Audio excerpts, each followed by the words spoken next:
Hello दोस्तों, मैं वरिंदर एक बार फिर से आप सबका वेलकम करता हूं मैथ दर्शन कॉम्पिटिटिव क्लासेज पे। और आज ये दूसरा लेक्चर होगा नंबर सिस्टम का। नंबर सिस्टम में हमने यूनिट डिजिट शुरू किया था। यूनिट डिजिट में जो बेसिक के कंसेप्ट होता है आपको हमने समझाया था कि अगर एक नॉर्मल सा सीरीज रहेगा तो वहाँ पर आप पूरे नंबर को न लेकर आप उस नंबर के केवल यूनिट डिजिट को लेंगे और साइन के अकॉर्डिंग आप सॉल्व करेंगे। गुणा को तो गुणा करना है, जोड़ने की बात होगी तो जोड़ेंगे और घटाने की बात होगी तो घटा देंगे। और साथ में कई बार ऐसे प्रश्न मिलेंगे जहां पर आपको बोर्ड मास रूल फॉलो करना होगा। ये सारी बातें हमने पिछले सेशन में आपको समझाई थी, बताई थी। उम्मीद करते हैं कि आपने पिछले सेशन को देखा होगा। तो अगर आप देखे होंगे तो आपको अच्छी से बातें समझ में आ गई होंगी। आज के सेशन में हम लोग आगे कंटिन्यू करने वाले हैं। तो आइए सिलसिला को शुरू करते हैं, आगाज करते हैं। जो भी प्रतिक्रिया होगी कमेंट बॉक्स में आप हमें बताते रहेंगे। जहां पर डाउट होगा आप हमसे पूछते रहेंगे। आइए हम लोग सीखते हैं, ध्यान दीजिएगा।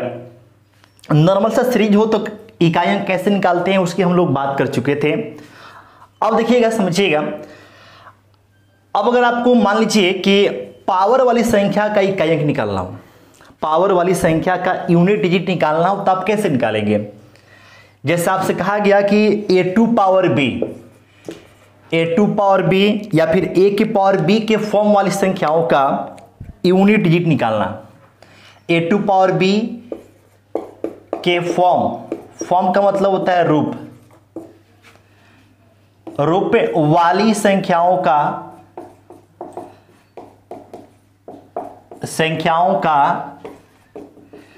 Unit digit. अगर आपको इकाई अंक निकालना हो तो कैसे निकालेंगे? यूनिट डिजिट निकालना। ठीक है, तो आइए इस बात को समझते हैं, देखते हैं। हम लोग यहां पर a2 पावर b के फॉर्म वाली संख्याओं का a2 पावर b का मतलब देखिए, नीचे वाला जो होगा वो क्या कहलाएगा? नीचे वाले को हम लोग बेस बोलते हैं और ये ऊपर है इसको हम लोग क्या बोलते हैं?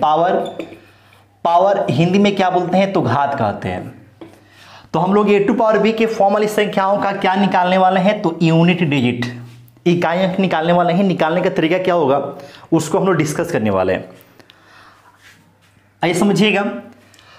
जैसे इसमें कुछ बातें हैं जो आपको ध्यान में रखनी होंगी। हम लोग करेंगे क्या? जैसे आपसे हम कहें, अभी आपको हम आंसर निकालना नहीं सिखा रहे हैं, आपको हम तरीका सिखाएंगे कि हाँ आपको तरीका क्या होगा, आप कैसे क्वेश्चन को जब बनाएंगे तो आपको क्या करना होगा। आपसे हम ये बोले, ध्यान दीजिएगा, आपसे हम बोले कि एक नंबर है 642 और इसका पावर 8483 है और इस संख्या का आपको निकालना क्या है? यूनिट डिजिट निकालना है। कैसे आप निकालेंगे इस बात को समझेंगे आप।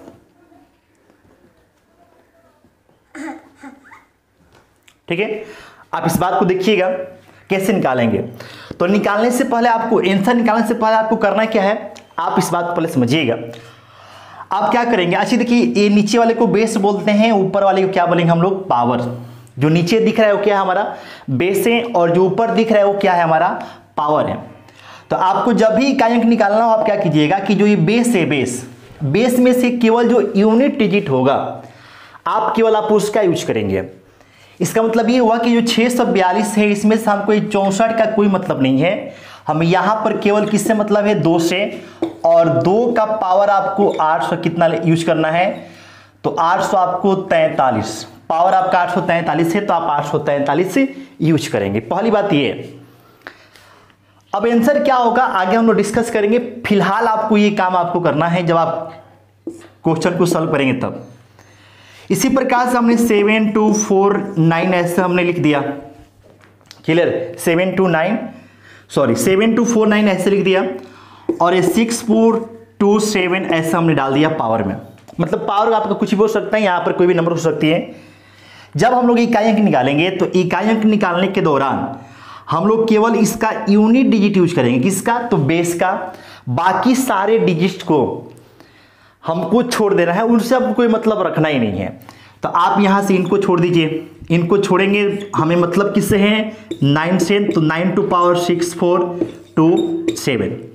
मतलब आगे हम लोग जब हल करेंगे, आंसर जब निकालेंगे तो इसको हल करने के बजाय हम लोग केवल इसी को हल करेंगे, इसी पर हमारा फोकस रहेगा।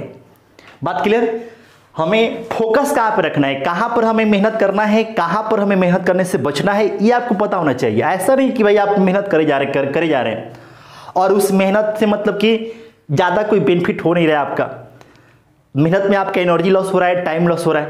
तो आपको कहाँ पे मेहनत करनी है और कहाँ पे अपने आप को बचाना है, ये आपको पता होनी चाहिए। तो आपको बस ये ध्यान रखना है कि अगर आप जब इकाई अंक निकालेंगे तो बेस का इकाई अंक आप केवल यूज करेंगे, बाकी सभी अंकों को छोड़ देंगे, उनसे कोई मतलब आपको नहीं होगा। उम्मीद करते हैं आप इस बात को समझ पाए होंगे। ठीक है, अब देखिए यहां से एक आपको हम और बता देते हैं ताकि एकदम क्लियर हो जाए, कोई दिक्कत वाली बात ना रहे। जैसे हमने यहाँ पे लिखा 9 2 7 4 और ये 2 डाल दिए और पावर में 6 4 2 8 9 डाल दिया। कोई भी नंबर हो सकता है, हमने नंबर ले लिया है।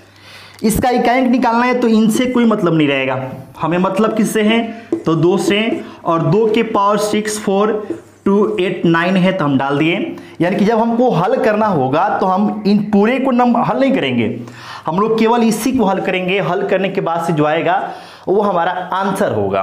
तो इसको हल करना काफी मुश्किल है, लेकिन इसको हल करना इसके कंपैरिजन में, इस नंबर के कंपैरिजन में क्या है, काफी आसान है, इजी है। हमारा मेहनत भी कम लगेगा, टाइम भी बचेगा। तो हमको इस बात को ध्यान रखना है। ये पहली बात जो आपको हमने सिखाया है। उम्मीद करते हैं आप इस चीज को सीख पाए होंगे, समझ पाए होंगे। ठीक है, अब हम लोग आते हैं आगे।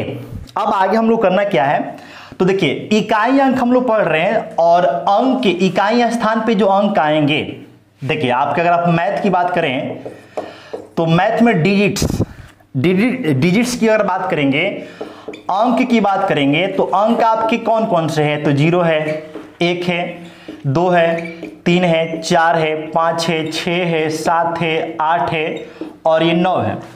यही अंक है और यही यूनिट डिजिट के स्थान पर आएंगे। यही क्या है, अंक है, और यही इनमें से ही कोई एक इकाई अंक के रूप में आएगा। इन्हीं का यूज आपको अंक के रूप में होता है, इन्हीं में से कोई एक इकाई अंक के रूप में आने वाला है। क्लियर? तो अब अगर हम इनके नेचर को देखें, नेचर के आधार पर अगर हम इनको जो है एक ग्रुप में रखें तो आप यहां पर समझिएगा, जो 0 होता है, 1 होता है, 5 होता है और 6 होता है, इनका नेचर एक जैसा होता है। इसलिए हम लोग इनको एक साथ रखकर, एक ग्रुप में रखकर हम लोग पढ़ेंगे इनके लिए रूल फर्स्ट। इनके लिए हम लोग क्या पढ़ने वाले हैं, रूल फर्स्ट पढ़ने वाले हैं। आप इस बात को ध्यान रखेंगे, रूल फर्स्ट हम लोग पढ़ने वाले हैं। ठीक है, रूल फर्स्ट आपको हम लोग इसके लिए पढ़ने वाले हैं। इसी प्रकार से जैसा 4 का नेचर होता है वैसा 9 का नेचर होता है, और इनको साथ में रख के हम लोग एक दूसरा रूल पढ़ेंगे और उस रूल का नाम हमने रखा है रूल सेकेंड। रूल आपके सेकेंड होगा, इनके लिए जो रूल पढ़ेंगे वो आपका रूल फर्स्ट होगा। इसी प्रकार से अब बच गए, देखिए 4 ये हो गए, 2 ये हो गए और ये टोटल 10 हैं। तो बचेंगे, देखिए 4 2 6 हो गया, बच गए 4, क्योंकि टोटल कितने हैं 10 से। तो बचे में कौन कौन है, तो 2 होंगे, 3 होंगे, 7 होंगे और 8 होंगे। इनको हम लोग एक साथ रख के एक रूल पढ़ने वाले हैं और वो रूल कौन सा होगा, रूल थर्ड। क्लियर? तो पूरे हम इकाई अंक को 3 रूल में बांटे हैं, तीनों रूल को हम लोग एक एक करके बारी बारी से करके पढ़ने वाले हैं। रूल फर्स्ट आपको याद रखना है किन के लिए, 0 1 5 6 के लिए। रूल सेकेंड किन के लिए, 4 और 9 के लिए। रूल थर्ड किन के लिए, 2 3 7 और 8 के लिए। बात क्लियर? वैसे अगर हम देखें तो जो हम लोग रूल तीसरा पढ़ेंगे, वो ऐसा रूल होगा, रूल थर्ड हम लोग पढ़ने वाले हैं, जो तीसरा रूल इसमें पढ़ेंगे। रूल थर्ड जो होगा वो अगर आप उसी को केवल देखें तो इकाई अंक का हर एक क्वेश्चन आप बना लेंगे। केवल हम रूल थर्ड सीख लें तो इकाई अंक का हर एक क्वेश्चन हमसे बन जाएगा। लेकिन हमारा मोटो क्या है, हमारा मोटो ये है कि हमको क्वेश्चन भी बनाना है, क्वेश्चन को बनाने के लिए टाइम भी बचाना है। ऐसा नहीं कि हम क्वेश्चन को बना दें और बनाने में हमारा टाइम ज़्यादा कंज्यूम हो जाए, लग जाए और बाकी के क्वेश्चन को बनाने के लिए हमारे पास टाइम बचे ना। तो हमारा यहाँ पर मोटो ये होना चाहिए कि हमको क्वेश्चन को सॉल्व तो करना ही करना है और यहाँ पर समय को भी ध्यान में रखना है। तो इस वजह से हमने यहाँ पे रूल 1 और रूल 2 यहाँ पर रखा है, ताकि रूल थ्री से आंसर तो आ जाता है, लेकिन कभी कभी क्या होता है कि आंसर को निकालने में टाइम ज़्यादा लग जाता है। तो हमको क्या करना पड़ेगा कि रूल थ्री के साथ साथ रूल वन और रूल टू भी सीखना पड़ेगा। वो हमें समय को बचाएंगे, सेव करेंगे। रूल फर्स्ट और जो सेकेंड होंगे समय को सेव करने वाले रूल हैं, और रूल थर्ड जो है ये जो है कभी कभी इससे जो है क्या होता है कि आपको टाइम ज़्यादा लगता है। इस वजह से हमको सब चीज़ ध्यान में रखने के लिए, सब चीज़ आपको मतलब कि क्वेश्चन भी बन जाए और हमारा टाइम भी सेव हो जाए, इसके लिए हमें तीनों को अच्छे से पढ़ना पड़ेगा। तीनों रूल जो है ना, हमारा क्वेश्चन भी बन जाए और हमारा टाइम भी सेव हो जाए। तो तीनों रूल अच्छे से पढ़ेंगे हम लोग, तीनों रूल अच्छे से पढ़ेंगे। वैसे क्वेश्चन को बनाने के लिए केवल क्वेश्चन अगर आपको बनाना है, आंसर तक पहुंचना है, टाइम को ध्यान में नहीं रखना है, तो अगर आप केवल तीसरा रूल पढ़ लेंगे तो आपका काम हो जाएगा। लेकिन समय को बचाना है तो आपको तीनों पढ़ना होगा। उम्मीद करते हैं इस बात को आप समझ पाए होंगे, सीख पाए होंगे। जो भी आपको दिक्कत होगा आप हमें कमेंट बॉक्स में कमेंट करके जरूर आप हमें बताएंगे, ठीक है। अब चलिए आगे इसको मिटाते हैं।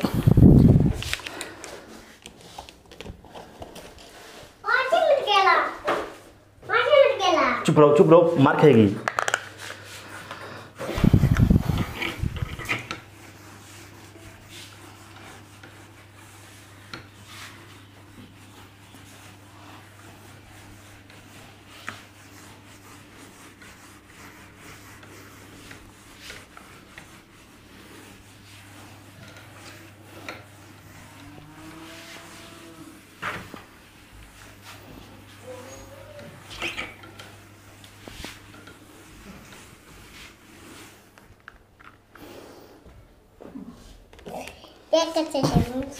चलो बोलो मत, पिटाओ। आज ये अब हम लोग क्या करते हैं, यहाँ पे तो एक एक करके तीनों रूल को पढ़ेंगे। और शुरुआत हम लोग करने वाले हैं रूल फर्स्ट से। रूल फर्स्ट किन के लिए होगा, तो 0 के लिए, 1 के लिए, 5 के लिए और ये 6 के लिए होगा। क्लियर।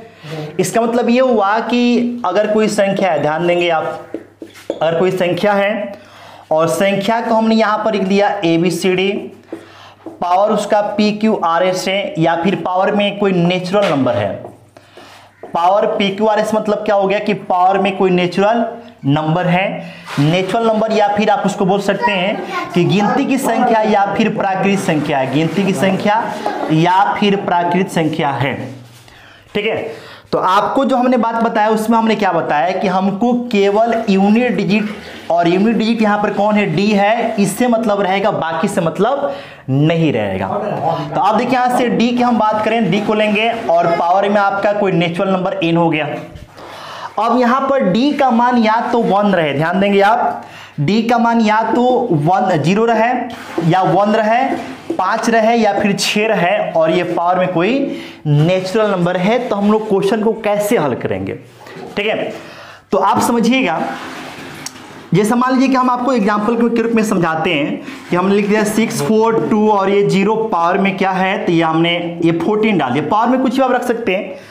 अब इसकी जब हल करना होगा तो आपको पता है कि भाई हमें इस 0 से मतलब है, बाकी सबसे कोई मतलब है नहीं। तो हल करेंगे तो 0 की पावर क्या होगा, 14। क्लियर। और 0 के पावर 14 का मतलब क्या हो गया कि 0 गुणे 0 गुणे 0 गुणे 0 गुणे 0 कितना बार, तो ये 14 बार आएगा। कितना बार आएगा, 14 बार आएगा। और 0 को अगर आप 14 बार गुणा भी करें तो क्या आने वाला है, 0 आने वाला है। इसका मतलब ये हुआ कि इसको हल करने पर तो हमारा जो इकाई अंक आएगा वो क्या बनेगा, तो 0 बनेगा। बात क्लियर। हमारा इकाई अंक क्या बनेगा, 0 बनेगा। तो यहां पर देखिए जब 0 है तो हमारा आंसर भी क्या आ रहा है, 0 आ रहा है। जब यहां पर 0 है तो आंसर भी क्या आया, 0 आया। इसी प्रकार से जैसे हमने यहां पे लिख दिया 7, 4, 2, 8 ये 1 और पावर में 2, 4, 3 ऐसे हम डाल दिए। अब इसका जब इकाई अंक निकालना होगा तो आपको पता है कि भाई इनसे कोई मतलब है नहीं, हमें मतलब किससे है, 1 से। तो 1 2 पावर 2, 4, 3 होगा। और 1 की पावर 243 मतलब 1 को गुणा करना है, 1 को गुणा करना है कितना बार, तो 243 बार। कितना बार गुणा करना है, 243 बार। बात क्लियर। और 1 को 243 बार गुणा करेंगे तो क्या आएगा, 1 ही आएगा ना। 1 को 243 बार गुणा करें, चाहे कितना बार भी गुणा करें, क्या आने वाला है? 1 आना है। तो इस पूरे का इकाई अंक क्या आ गया? 1 आ गया। तो आपने क्या देखा कि यहां पर 1 है तो इकाई अंक भी क्या आ रहा है? 1 आ रहा है।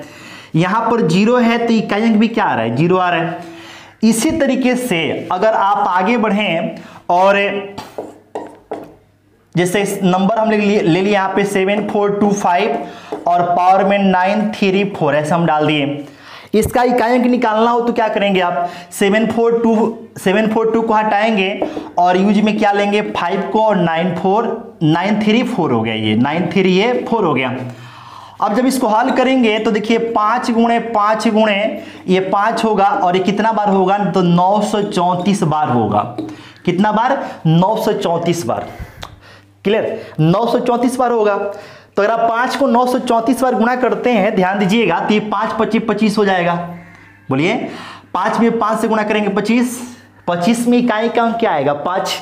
फिर 5 में 5 से गुणा करेंगे 25, फिर आपको इकाई अंक 5 आएगा। गुणा करते जाएंगे तो इकाई अंक हमेशा क्या मिलने वाला है? 5 ही मिलने वाला है। तो आप यहां पर क्या देखिए कि जब यहां पे इकाई अंक 5 है तो हमारा आंसर भी क्या बन रहा है? 5 बन रहा है। क्लियर? जब यहां पर इकाई अंक 0 है तो हमारा आंसर भी क्या बन रहा है? 0 बन रहा है। यहां पर इकाई अंक 1 है तो आंसर भी क्या बन रहा है? 1 बन रहा है। 5 है तो आपको 5 बताए दिए। इसी तरीके से जब 6 रहता है तो आपका इकाई अंक भी क्या आता है? 6 आता है। जब आपको 6 रहेगा, देखिए जब बेस का इकाई अंक 6 रहेगा, पावर में कोई भी नेचुरल नंबर हो तो हमेशा इकाई अंक क्या बनेगा? 6 ही बनेगा। ठीक है, इसलिए हम यहां पे इन चारों को एक साथ रखे। क्यों? क्योंकि इनके रहने पर होता क्या है कि जब ये रहेंगे तो इकाई अंक भी यही आते हैं। मतलब अगर 0 है तो इकाई अंक ये भी आपका 0 आएगा, 1 है तो इकाई अंक भी आपका 1 आएगा, 5 है तो इकाई अंक भी आपका 5 आएगा और 6 है तो इकाई अंक भी आपका 6 ही आता है। यही कारण है कि इनको एक साथ रखा गया है। और यहां पर आप याद रख सकते हैं नो चेंज। हमने अभी जो देखा उसमें क्या देखा? नो चेंज, मतलब कि कोई परिवर्तन नहीं, कोई परिवर्तन नहीं होता है, कोई परिवर्तन नहीं होगा। नहीं होगा मतलब क्या? कि अगर 0 है तो 0 होगा, 1 है तो 1 रहेगा, 5 है तो 5 रहेगा, 6 है तो 6 रहेगा। बात क्लियर है? 6 रहेगा। ठीक है, आपका इकाई अंक। अब इसके आधार पे क्वेश्चन करते हैं ताकि आपको आइडिया लग जाए कि आपको हमने क्या समझाया है, क्या बताया है। आइए इसको मिटा देते हैं। स्क्रीनशॉट आप ले सकते हैं।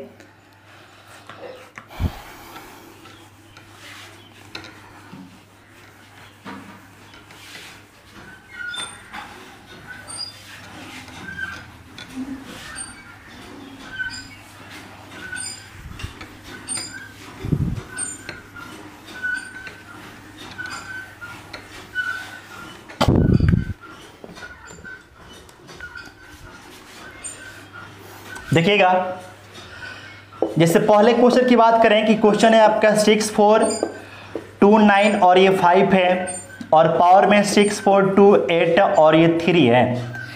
इसका इकाई अंक निकालना है तो आप कैसे निकालेंगे? तो आपको पता है कि भाई इनसे कोई मतलब है नहीं और यहां पर हमें 5 दिख गया। आपको हमने भी समझाया कि अगर 0 हो, 1 हो, 5 हो या 6 हो, आपको नो चेंज, अभी लिखे भी थे नो चेंज। अब पावर में देखिए कोई भी नेचुरल नंबर हो, इतना है चाहे इसके अलावा कुछ भी रखेंगे आप, कोई भी नेचुरल नंबर आप रखेंगे तो आपका आंसर क्या आने वाला है?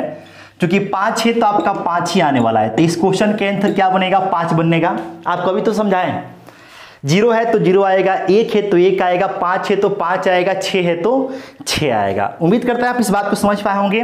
कोई दिक्कत है तो आप बताएंगे हमें।